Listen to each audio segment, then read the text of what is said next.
Hi, and welcome back to this week's Parashat on Sefer Netivot Shalom. I hope everyone had a wonderful Pesach. Now that we get back to our regular Parashat Shavua schedule, we'll continue with our study of this wonderful Sefer. The Slonim Rabbi's essay today is a very interesting one. It begins with a comment for Rashi and the Medrash on the first pasuk in the Parashat, Vahi Bayom HaShmini. Of course, our Parashat describes the Yom HaShmini, the 8th day of the Miluim ceremony, of the Hakamas HaMishkan, of the establishment, consecration of the Mishkan in the desert as the Jewish people traveled after Har Sinai towards Eretz Yisrael. And the Medrash suggests that the day of the Hakamas HaMishkan, which is Rosh Chodesh Nisan, is a day that's comparable to the creation of the world, the day of the creation of the world. There's much to be said about that concept and the connection of the Mishkan and the creation of the world. The Mishkan is a microcosm of the world, or as the Nefesh HaChaim and others suggest, and Kabbalah suggests, the Mishkan is a microcosm of the human being, the Aron being the heart, etc.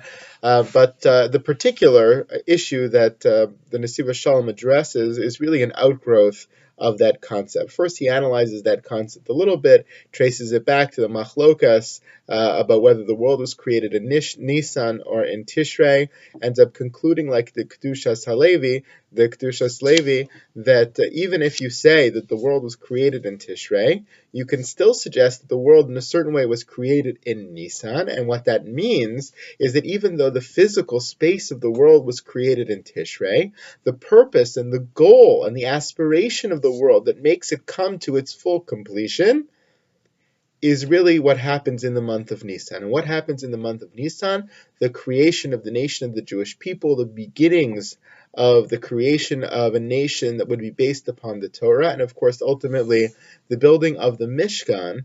And the reason why that is the ultimate fulfillment of the creation of the world and its purpose is because even though a physical world was created, ultimately, as we know based on Kabbalah, the purpose of the world is that Hashem should have a dira batachtonim, that Hashem should have a foothold for His spirit, so to speak, in this world of physicality, in this very human world. And so until that moment of the Hakamas HaMishkan, when the Mishkan was established in the post-Matan Torah era, where you had a nation, and you had a Torah, and you had a place of worship, where the Shechina, so to speak, could actually be manifest, the world was not yet complete. So even though it was created in Tishrei, it was ultimately really created in the month of Nisan. With that whole preamble, Netivot Shalom says the day of Hakamas HaMishkan was a celebration beyond belief, which of course was marred afterwards by the death of Nadav and Avihu. But even before that incident, it was a day of tremendous, tremendous celebration. Not just because they had reached this moment of building a Mishkan, but also because it was the day of the finality of the creation of the world, where that full circle was actually completed, and God's Shechina is allowed to dwell here in this world, so to speak, and therefore comes to the point of fruition that Hashem had always intended for. So he says it's very strange then, if it's a day of such simcha, Yesh levar achrei heyoso yom simcha gedola biyoser. Because it's such a great day of simcha, lama maschil vayehi bayom hashmini hu lashon tsar. Why does the parsha start vayehi bayom hashmini? And it was on the 8th day. That word vayehi is code word in the Torah of tsar, of distress, of bad things to come. And of course, we know now the Avihu incident comes, but the Netivot Shalom is not even relating to that, right? And the very baseline of the day was a Vayehi day, a day of sadness, a day of tsar. How could that be? It was a day of such great simcha. As you see, this tsar manifests in different ways in the Medrash and Rashi. For example, when the pasuk says Vayetzu Vayevarchu es ha'am, Moshe and Aaron exit the Ol Moed, and they go and they bless the nation. Amru v'hinoam Hashem Elokeinu aleinu. Their bracha to the people, say Chazal, was v'hinoam Hashem Elokeinu aleinu. May the pleasantness of God be upon us. Yehi ratzon shetishra shechina b'masei yadechem. May it be the will of God that He should place His shechina, His presence, in the works of your hand, namely in this Mishkan. Lefi shekol zayin yamin. Why was it so important that Moshe and Aaron blessed the people in this way? Why was this the bracha at the moment of the completion of the Mishkan? Says in Netivot Shalom, really based on Chazal earlier, Lefi shekol shiva yimei hamiluim she'amido Moshe lamishkan v'shamash bo pirko b'chol yom lo sharta bo shechina. Vayu Yisrael nichlamim v'omrim l'Moshe, Moshe Rabbeinu, kol hatorach shetarachnu shetishra shchina beinenu, v'neda sheniskaper lanu avon ha'egel, lakach amar lahem zeh davar asher tiva Hashem tasu v'yirei lechem kvod Hashem. The Jewish people saw the Mishkan being put up and taken down by Moshe Rabbeinu each of the first 7 days of this consecration ceremony, over and over and over and over and over and over, and each time takes it down, puts it back up, takes it down, puts it back up. And not on any one of those days do they feel the presence of God coming to dwell amongst them. And so the Jewish people were embarrassed. The Jewish people were very distressed. The Jewish people were very concerned. They were concerned that they were not fully forgiven for the Chet HaEgel, for the sin of the golden calf, and that's why God is still distant from them. Of course, every Avera, every sin is something that separates between humanity and God. Right? We're on a very high level as human beings. We have a neshama. We have a chelek Elokah mimal. We're of peace, an emanation of God. Because of that, we can be not godly, because of course we're finite and God is infinite, but we could be very, very close to God. And every time we commit an avera, what we do is we distance ourselves further. We put up more and more barriers. Process of tshuva is taking away those barriers, breaking down those barriers, and coming closer, closing the gap between us and HaKadosh Baruch Hu. After Chet HaEgel, there's a gap. Now we want to come closer, and the Mishkan was supposed to be the vehicle for coming closer to God. And Jewish people see each and every day as it goes by, there's still no Shechina. There's still no presence. They believe that therefore God has not fully forgiven him. God has not fully closed that gap between them, that the Chet HaEgel is still looming upon them. And that was very distressing for them. It starts from a place, the whole inauguration of the Mishkan starts from a place of busha, of embarrassment, of tsar, of distress, of concern, of embarrassment in many different levels and many different ways of the Jewish people. There's also Midrashim and Rashis about Aharon being embarrassed as well and thinking God didn't forgive him for the Chet HaEgel, but that's a further discussion for another time. Nonetheless, they were very afraid, and therefore in the moment of the 8th day, after all these failed attempts at Ashrash Shechina, on the 8th day, when the Shechina finally comes down, Moshe and Aaron come out and they bless the people. V'inam Hashem Elokeinu aleinu, may the pleasantness of God be upon us, meaning may God's Shechina finally come to dwell upon us, to show you that you have been fully forgiven for the Chet HaEgel. And their brachas, Yiratzon Shetishra Shechina V'masi Yadechem, may it be God's will that he should place his presence among the works of your hand. Yesh lahavin madua kol inyan hakamas ubinyan hamishkan v'ashras hashchina hayatzarech lios hayadei busha uchlima she'aron nisbayish v'aron hayu nichlam Yisrael hayu nichlam. He says, fine. So we've established that the Mishkan was the day of the creation of the world and a day of great simcha. We've asked the question of why, therefore, does the parsha start Vayehi on a sad note, on a distressful note? And we've answered and said it was stressful because they were worried why God's presence wasn't coming into the Mishkan day after day, one after the other, till day 7, till day 8. They were still distressed until day 8 was completed, and Hashem Shechina comes down, and Moshe and Aaron give them this bracha of may the Shechina continue to dwell amongst you. Fine, so we understand that. Now he asks another question.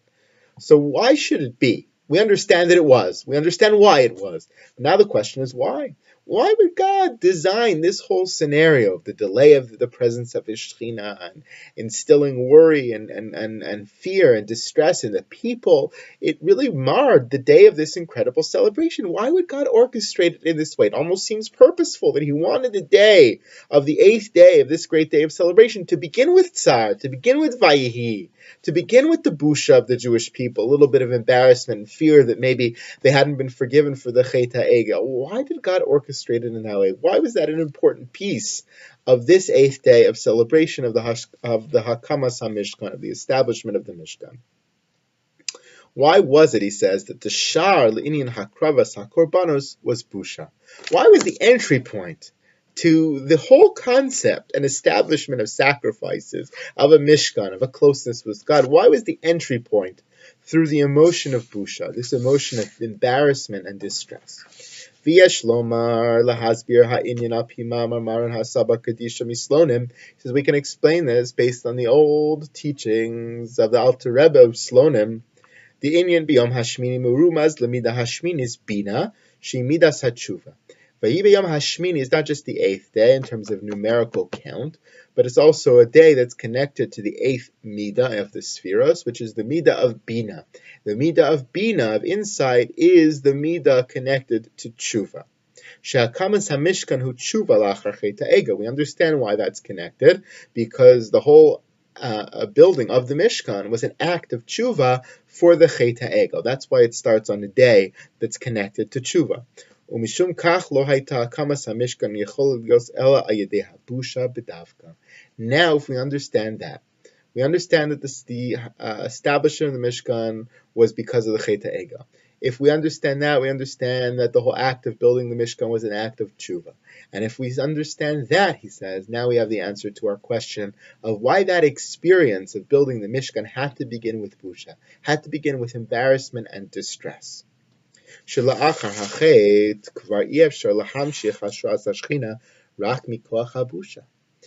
after the distance of sin, of the chet ha'ega, there is no way for the Shechina to come back unless it originates in a process that begins with busha, with embarrassment. Betam hadavar, the reason for that is the yesh beis drachim lahamshich hashras hashchina, hema beis hadrachim be'avodas Hashem. There's two ways to cause, so to speak, God's presence to dwell amongst us. There's two avenues towards avodas Hashem, towards our service of God. Haderech shel hakara begadlus habore. There's one pathway of recognition of the unbelievable greatness of God. That's one way that we serve God. One way we come closer to God. One way that we feel the manifest presence of HaKadosh Baruch Hu in our lives is by this great, positive, beautiful realization of awe of the Gadlus Habore, the greatness of the Creator. Kasher Yehudi osek ba'avodas Hashem yisparach ve'holech u'misale u'meisig asagos begadlus habore. When a person continues to elevate themselves higher and higher and higher in avodas Hashem, in Torah, in mitzvos, in learning, in all kinds of activities, in tefillah, and they get closer and closer and closer until they feel this massive presence of God, that's one avenue towards Hashras Hashchina. That's one avenue towards avodas Hashem, towards our service of Hashem. But there's another avenue as well. Haderech shel shiflus atzma. The derech, the pathway of the lowliness of the human being. Shehila achar achet. That's the path that begins not from a place of wow and awe and wonder and godless and avodas Hashem where you're climbing. It's not emanating from a pathway of climbing, but it's emanating from a pathway of sinking. When you sink so low that you get to the place of chet, of avera, of sin, then you can also discover HaKadosh Baruch Hu, but it comes from a recognition of the lowliness that you have reached, not from a recognition of the heights that you've reached in avodas Hashem, but the opposite, the recognition that you've reached rock bottom, that you feel that embarrassment, that you feel that distance from HaKadosh Baruch Hu, that you feel distressed by the distance you have from HaKadosh Baruch Hu. And if you're able to feel that, says Netivot Shalom, that's itself the avenue towards climbing higher, towards a greater realization of Hashras Hashchina. There are two pathways to reach God. There's this positive pathway, you keep climbing and climbing until you feel that awe and that presence. And there's the opposite pathway, the pathway that you go down and down and down till the bottoms of Avera. And you suddenly turn around, in that moment when you turn, when you reach rock bottom, that's the first moment of Hashras Hashchina. That's the first moment where you feel the presence of God again. And that turning point, that moment happens to a recognition of the lowliness of the human being and the distance between you and God. The feeling of busha, the feeling of embarrassment, the feeling of regret, of charata, the feeling that you want more, that you desire more, that you deserve more, that you're capable of more. That's the turning point. He says, truthfully, that feeling, that busha, we'll call it busha, it's not really shame or embarrassment, it's more the recognition of the shiflus ha'adam, the lowliness of the point that you've reached as a human being. That point is actually the connection between the pathway down and the pathway up. That fulcrum that you reach when you get to the bottom, the point at which you turn to the top, the turning point, the fulcrum, is that feeling of busha, of shiflus ha'adam. That is the turning point. And so if you understand that the Hakamas HaMishkan was part of the process of tshuva, it was on the 8th day connected to the trait of Bina, connected to the process of tshuva, the whole thing was about tshuva, then you realize that it wasn't pathway number one of rising higher and higher towards God to this amazing, incredible moment, but it's a pathway that went down, down, down, and then up, up, up, up. And because of that, you realize that the fulcrum, the turning point that leads out of the downward spiral and into the up, the moment of Hashras Hashchina, the moment where you suddenly again feel the presence of God, was going to be a moment of busha. It was going to be a moment of the recognition of the lowliness. It could be no other way. And he says that's the answer to our question.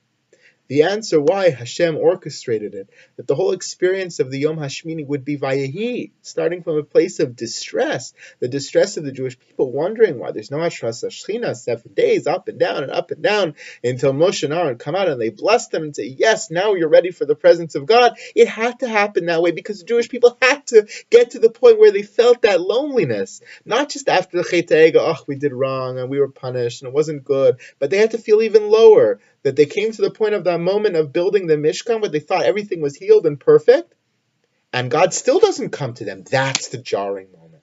That's the shocking moment. That's the moment where they take a step back and say, whoa, we realize just how low we are, just how low we were, just how much we miss that presence of God that we once felt at Har Sinai before Chet HaEgel, and we want to get back there. And that moment of busha, that moment, that feeling of shiftlus ha'adam as a nation, was the turning point. It was the key. It was the moment that led us out of the downward spiral of Chet HaEgel and up towards the path of Hashras Hashchina.